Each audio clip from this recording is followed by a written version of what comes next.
Bonjour, bienvenue dans cette dernière leçon du troisième chapitre.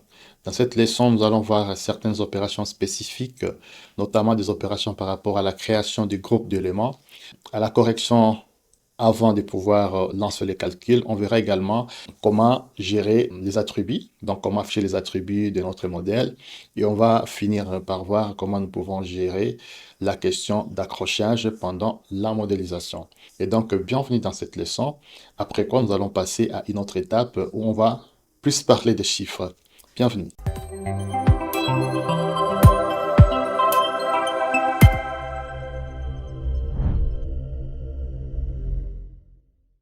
Alors, parlons maintenant de création des groupes. Alors, pourquoi on doit créer d'abord le groupe? On peut créer des groupes d'éléments, ça peut être des éléments type barre, type panneau ou autre. On peut créer ça pour faciliter la sélection. Par exemple, vous êtes en train d'analyser une structure et vous voulez juste vous occuper d'un groupe d'éléments. Alors, si par exemple ces éléments sont assez nombreux, par exemple 20, 30, 50 ou plus, ça va vous prendre du temps avec toutes les erreurs de sélection que vous pouvez faire. Mais grâce à cette option, cette opération, vous pouvez créer des éléments et pouvoir les sélectionner en un clic au moment opportun. Alors, dans le cas d'espèce de notre projet, nous allons nous exercer à créer des groupes, des colonnes. Comme vous savez, notre modèle comprend les colonnes des centres, les colonnes des rives et les colonnes d'angle. On verra aussi un cas particulier pour une file de poutres. Voilà. Alors, nous allons débuter par les colonnes spécifiques qu'on trouve qui est au rez-de-chaussée. Donc, on va euh, voir ça en 3D. Nous avons un groupe ici. Nous avons un groupe de 5 colonnes qu'on ne trouve qu'au rez-de-chaussée.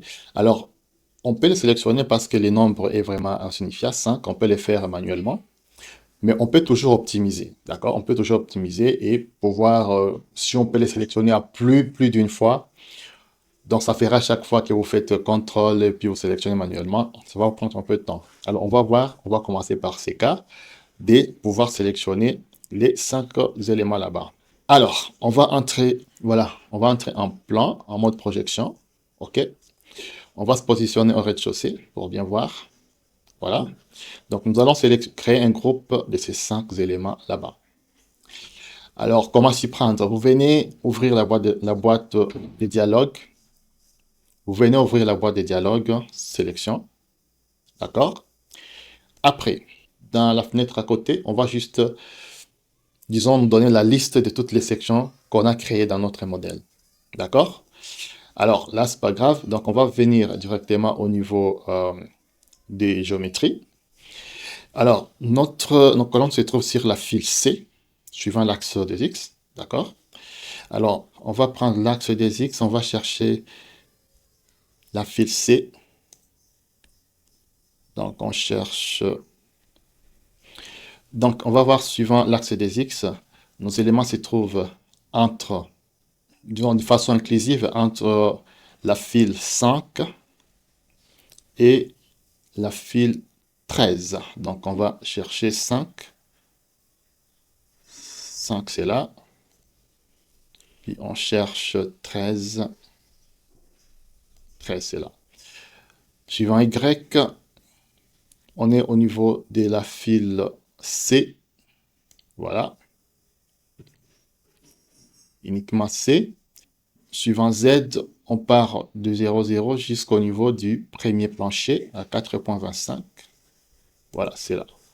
Alors, on peut passer en 3D pour voir. Alors, une fois que vous avez cerné la zone où se trouvent les éléments sélectionnés, on vient cliquer sur le bouton ici avec des flèches dirigées vers le haut. Et là, tous les éléments qui se trouvent dans cette zone seront sélectionnés. OK? Ils sont là. Après ceci, on doit devoir rester uniquement avec les colonnes parce qu'ici, nous voyons qu'il y a des poutres et des longrines qui sont également sélectionnées.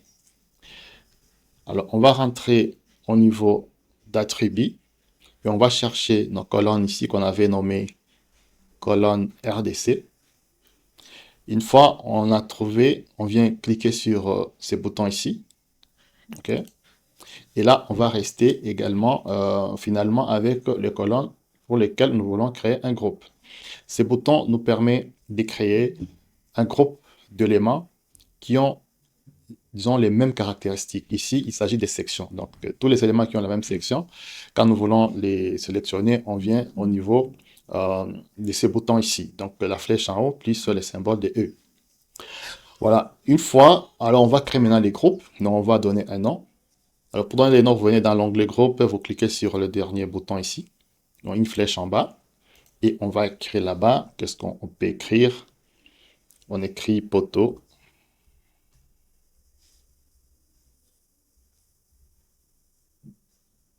Poteau underscore RDC. Voilà. Après, on peut accepter et l'élément est déjà créé. On peut fermer pour vérifier.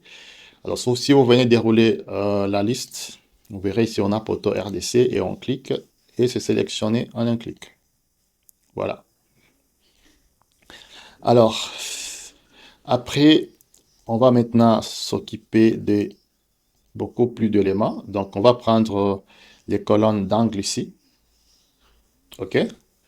Alors, ces colonnes se trouvent entre les fils 3 et 15, oui, les fils 3 et 15, et entre D et E. Donc, on ouvre encore la boîte de dialogue. Nous sommes dans attributs, c'est selon les sections. Alors, on va cerner nos éléments. Donc, suivant X, on déroule, nous sommes entre 3 et 15. Voilà, entre 3 et 15. Suivant Y, nous sommes entre D et E. Et suivant Z, nous serons entre la base et 17 points. 17 points, c'était encore combien? 13, voilà. Alors, une fois on a cerné la zone, on va cliquer sur ces boutons pour sélectionner. Voilà, nous voyons que tous les éléments concernés sont sélectionnés. On peut bien vouloir inclure dans notre suite ces colonnes-là. Donc, on viendra juste modifier ici. Donc, on va monter un tout petit peu au niveau des 18.63. Donc, on doit monter encore au dernier niveau. Voilà. Voilà, sont aussi pris en compte. Alors, on doit devoir juste uniquement rester avec les colonnes. Alors là, on va revenir au niveau d'attributs. Et nous savons que les colonnes de centre sont des colonnes de 30 x 40. Donc, on va chercher cet attribut-là, 30-40. Et ici, maintenant, on va cliquer sur le bouton ici, vous vous rappelez. Et là, nous restons uniquement avec les éléments, colonnes, des centres. Alors, on va les attribuer un nom. Donc, on entre dans le groupe, on clique sur ces boutons et on va écrire ici, par exemple, colonne des centres. D'accord. Et là, on peut accepter et le groupe est créé. Donc, on peut vérifier. Donc, si nous voulons créer rapidement, disons, faire une sélection rapide de ces éléments-là, on viendra uniquement le chercher ici. Et vous voyez, c'est fait. Super. Alors, on va prendre un autre cas, un cas des colonnes dérive. Et après, je vais vous laisser aussi vous exercer en créant les groupes pour les autres colonnes dérive. Alors, on va s'occuper de colonnes dérive qui sont sur la file F. Donc, on ouvre la boîte. On désélectionne d'abord tout. On ouvre la boîte. On ouvre la boîte de sélection. Alors, on va dans géométrie. On veut créer un groupe pour ces éléments-là uniquement. Voyons voir, on peut créer pour cette file et cette file ici. D'accord? Parce qu'on a des colonnes des centres et ces colonnes ici particulières, ces groupes particuliers. On va voir comment on va récupérer ces éléments. Donc, les colonnes dérivent, c'est entre la ligne 3 et la ligne 15. Donc, suivant X, on va chercher 3. On va chercher quoi d'autre? On va chercher 15, un peu plus bas. Suivant Y, c'est entre D et E. D et E. Voilà. Suivant Z, c'est de la base jusqu'au dernier niveau. Voilà, on voit en 3D ce que ça va nous donner. Donc, une fois on a cerné, on vient cliquer sur les boutons. Voilà, nous avons la zone. Non, non, on doit devoir corriger parce qu'il y a quelques erreurs. Donc, suivant, parce qu'on veut aller sur les poutres de colonne dérive. Donc, on doit changer certains paramètres. Par rapport à l'axe de Y, c'est plutôt sur la file B et la file F. Voilà. On voit si les éléments sont là. Voilà. C'est ce qu'il fallait. OK. Alors ici, on doit faire de notre mieux pour rester uniquement avec les colonnes de rive. Alors, on retourne ici. Alors, vous voyez ici, on a déjà fait les groupes pour les colonnes de centre et les groupes pour les colonnes RDC. Donc, on va prendre d'abord les colonnes de centre. OK. On va les soustraire de l'ensemble. OK. Donc, vous sélectionnez, puis vous cliquez sur les boutons, flèche en haut, plus avec les signes moins. Et puis, on va récupérer également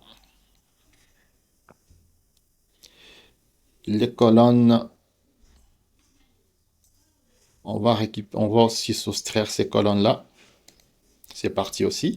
Alors, on va rentrer au niveau d'attributs et chercher les colonnes dérives qui sont des colonnes de 25-30, 25-30.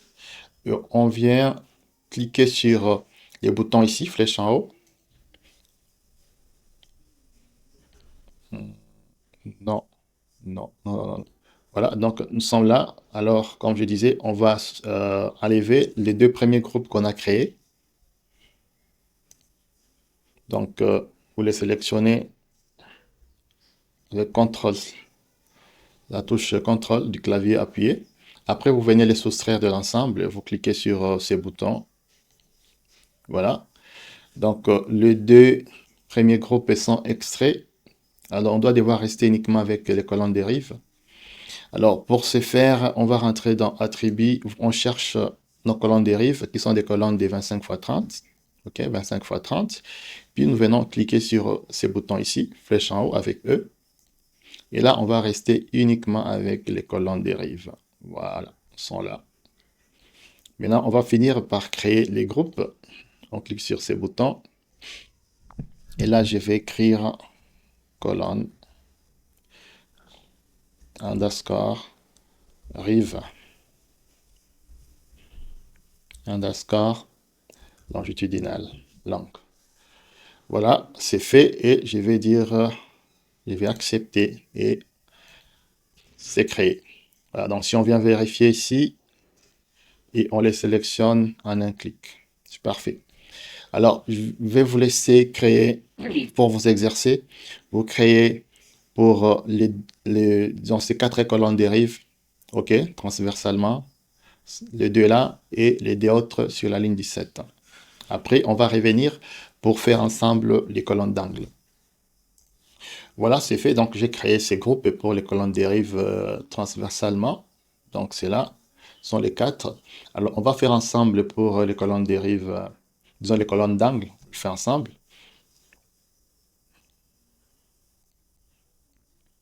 OK.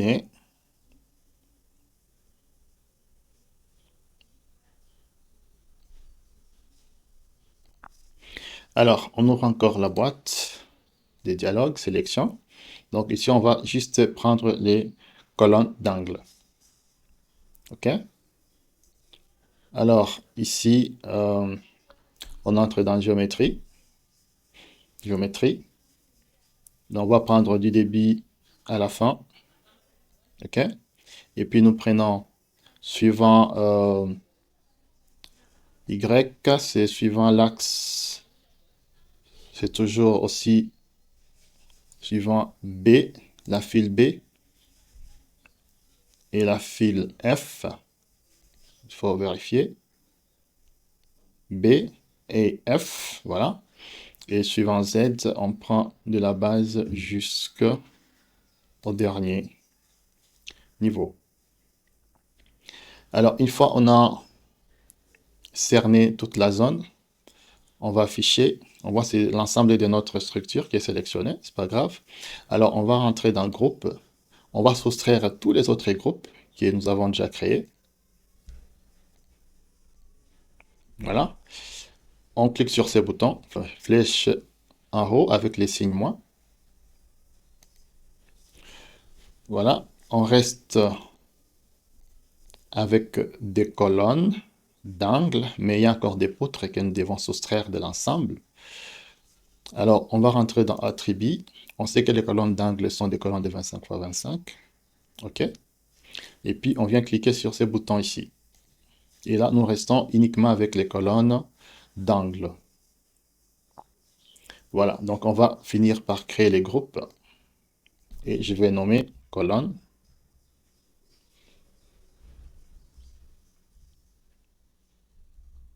Angle.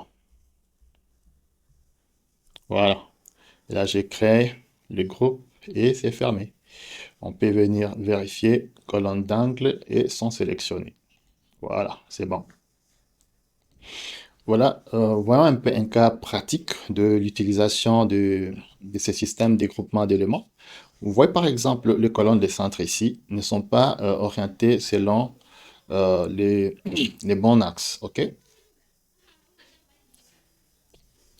Alors, on va voir un cas pratique d'utilisation de ces groupements. Vous voyez par exemple toutes les colonnes des centres. On va réorienter ça. Ça sera même l'occasion aussi de vous montrer encore une fois de plus comment on peut changer l'orientation d'un élément de type barre. Alors, on va venir sélectionner tous les éléments ici, les colonnes de centre. On va venir chercher ça, colonne centre, c'est là. OK, là sont sélectionnés déjà, mais on doit maintenant orienter ça. Alors, pour orienter ça dans un sens, on va les faire tourner de 90 degrés. On va les remarquer ici.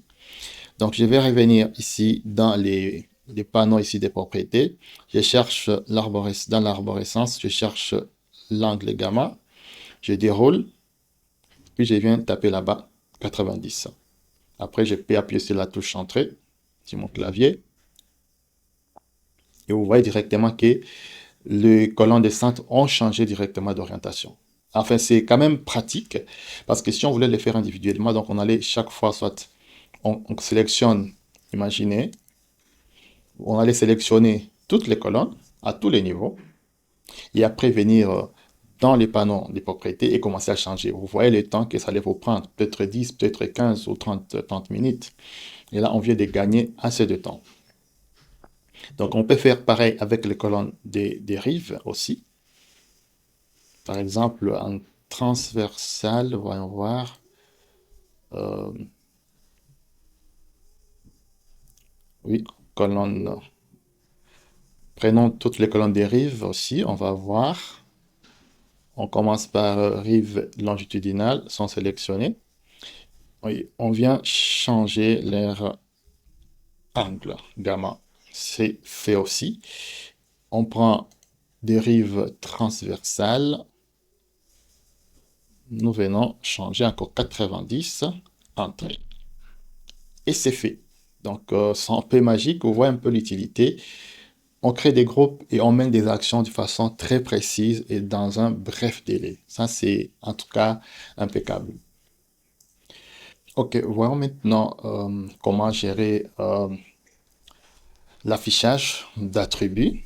Donc, alors, il y a deux façons de pouvoir accéder à ces options-là. Soit vous passez par l'outil qui se trouve dans le coin inférieur gauche. Cet outil ici, vous aurez la boîte de dialogue qui gère les attributs et tout, l'affichage des attributs. Soit on passe par affichage, menu affichage, attributs. Donc, alors ici, il y a beaucoup d'attributs.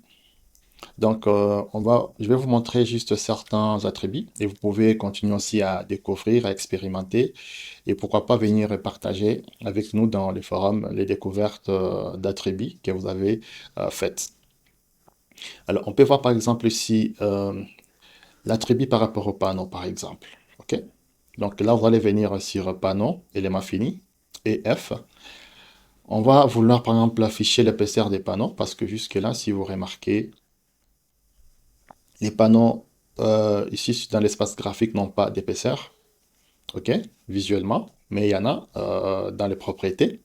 Alors, on vient cliquer sur cocher ici, épaisseur des panneaux, et puis vous appliquez, et vous verrez que directement, visuellement, on verra que nos éléments ont vraiment une certaine épaisseur. Voilà. Et ça devient quand même un tout petit peu joli. Par exemple, ici, direction du ferraillage, on peut afficher. Voilà, on peut afficher, tout comme on peut encore décocher et enlever. On peut voir par exemple dans beaucoup d'attributs suivant les différentes occurrences qui sont proposées ici. Voyons par exemple ici désignation par couleur. Donc on peut afficher chaque niveau, donc chaque étage, chaque niveau avec sa couleur. Donc on est ici désignation par couleur. Je viens cliquer sur le dernier option ici, la dernière option, légende de couleur. Puis j'applique et on voit que tous nos éléments sont colorés. Donc, pour chaque niveau, il y a une couleur particulière. Voyons du côté modèle, côté structure, ligne de construction. Ligne de construction, on peut les afficher, bien on peut les cacher. Voilà, là, sont cachés. Donc, on a épuré notre modèle. Voilà. Voilà, là, ce sont les différents, comment je peux appeler, disons, attributs d'affichage, mais vous pouvez continuer à explorer et voir d'autres possibilités que le logiciel met à notre disposition. Voilà, autre chose, je voudrais bien vous montrer, par exemple, comment vous pouvez corriger directement et facilement la convergence des barres. Donc, dans notre système ici, on doit pour être sûr quand même d'avoir des résultats corrects, on doit se rassurer que tous les éléments convergent. Donc, tous les nœuds sont des barres qui doivent se croiser. Les nœuds, disons, fusionnent, sont ensemble. Et donc, pour ce faire, vous venez dans le menu édition, corriger, OK. Vous pouvez définir la tolérance, OK. Entre, disons, la distance qu'on peut avoir entre les différents nœuds. Et après, une fois fait, vous devez venir sélectionner tous les nœuds. OK? Là sont tous sélectionnés. Et après, vous appliquez. Donc, s'il y avait, disons, des nœuds qui ne sont pas dans cette tolérance, donc ils vont avoir tendance, ils vont avoir les comportements de se rapprocher et de fusionner, plus ou moins. Et cela va nous éviter beaucoup d'erreurs pendant comment je vais dire, pendant les calculs et toute la suite des opérations. Voilà, OK. Alors, quand on travaille, donc je peux remettre ici les lignes de construction. Voyons, dans attribut, sorry, attribut, modèle, structure, ligne de construction. Je peux remettre ça. Alors, il peut arriver que pendant que vous êtes en train de travailler, que vous avez des difficultés à pouvoir vous accrocher, d'accord? À pouvoir vous accrocher à certains éléments. OK? Dans ce cas-là, si vous avez ces problèmes, vous venez dans le menu outils. Vous cherchez ici mode d'accrochage du pointeur.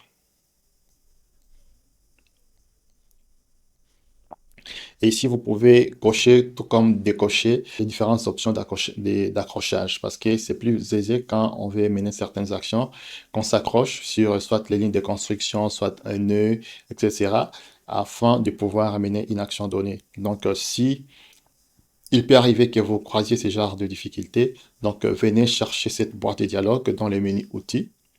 Et ici, mode d'accrochage du pointeur. Et là, vous aurez la facilité à pouvoir savoir ce que, disons, par où vous voulez vous accrocher pour mener certaines opérations. Voilà, c'est ainsi que nous arrivons à la fin de cette leçon. Il y a beaucoup de choses que nous aurons encore à voir avec, disons, dans d'autres étapes de notre formation, parce qu'ici, on vient de mettre fin à ce troisième chapitre. Je vous remercie, je vous félicite d'avoir arrivé jusqu'ici. C'est parmi les chapitres les plus longs, mais ça valait la peine parce que modéliser, comme je l'ai dit encore tantôt, ça ne servirait pas à grand-chose d'avoir un bon calcul si la modélisation n'a pas été réussie. Donc il faut bien modéliser, corriger autant de fois qu'est-ce possible, afin que vous puissiez avoir un modèle qui soit géométriquement stable et tout, afin de pouvoir passer à d'autres étapes, notamment le chargement, le calcul, l'interprétation, le dimensionnement et autres étapes. Et voilà, donc on se donne rendez-vous dans le quatrième chapitre, modélisation des charges.